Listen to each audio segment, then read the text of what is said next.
আসসালামু আলাইকুম, welcome back to my channel. আজকে আমি তৈরি করব কাঁচা আমের ক্যারামেল আচার। টক মিষ্টি ঝাল স্বাদের এই আচারটি অতুলনীয়।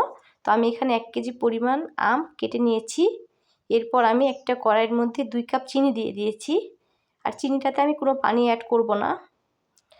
লো হিটে এভাবে আমি দিয়ে রেখেছি কড়াইটা। তো আস্তে আস্তে এটা গলে যাচ্ছে, দেখুন। তো একটু গলে আসার পর এভাবে নাড়াচাড়া করে নিব। এক পর্যায়ে এটা আমার ক্যারামেল তৈরি হয়ে যাবে। তো আমার ক্যারামেলটা প্রায় হয়ে গিয়েছে।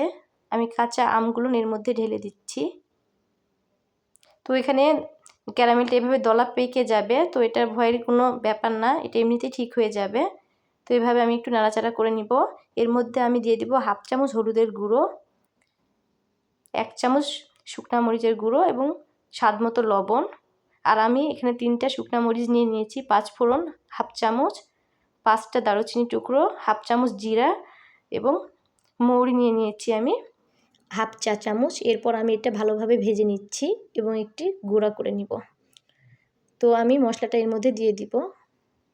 আমি এভাবে 1/2 চামচ দিলাম, আবার 1/2 চামচ দিয়ে দিব। তো এভাবে আমি নাড়াচাড়া করে নিচ্ছি। তো আপনারা যদি এটা সারা বছরের জন্য সংরক্ষণ করতে চান, সেই ক্ষেত্রে এখানে হোয়াইট ভিনেগারটা 1 টেবিল চামচ দিয়ে দিবেন। তাহলে এটা নষ্ট হবে না, সারা বছর সংরক্ষণ করা যাবে। তো আমি এখানে দিয়ে দিয়েছি, পরে আবারও অফ ক্যামেরায় 1/2 চামচ গুঁড়ো মশলাটা আচারের। তো এটা আমি আলতোভাবে এভাবে নাড়াচাড়া করব। খুব বেশি নাড়াচাড়া করা যাবে না, তাহলে এটা ঘাঁটি হয়ে যাবে। তো আস্তে আস্তে এভাবে আমি নাড়াচাড়া করে রান্না করে নেব। আর চুলাটা এখানে মিডিয়াম দিয়ে রাখতে হবে ফ্লেমে।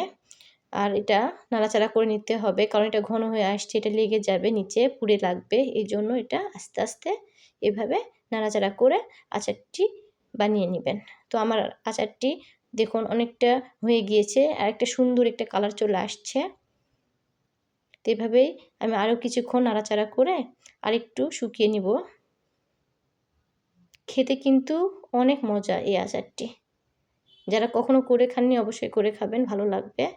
এভাবে আমি আস্তে আস্তে নাড়াচাড়া করে নিব। তো আমার আচারটা হয়ে গিয়েছে, এই পর্যায়ে চুলাটা আমি অফ করে দিব। তো আমি একটি বাটির মধ্যে এটা নিয়ে নিচ্ছি। দেখুন কি লোভনীয় একটি কালার হয়েছে, খেতে কিন্তু ভীষণ মজা। আপনারা অবশ্যই করে খেয়ে দেখবেন, আর ভালো লাগলে একটা কমেন্ট করবেন। তো সবাই ভালো থাকবেন।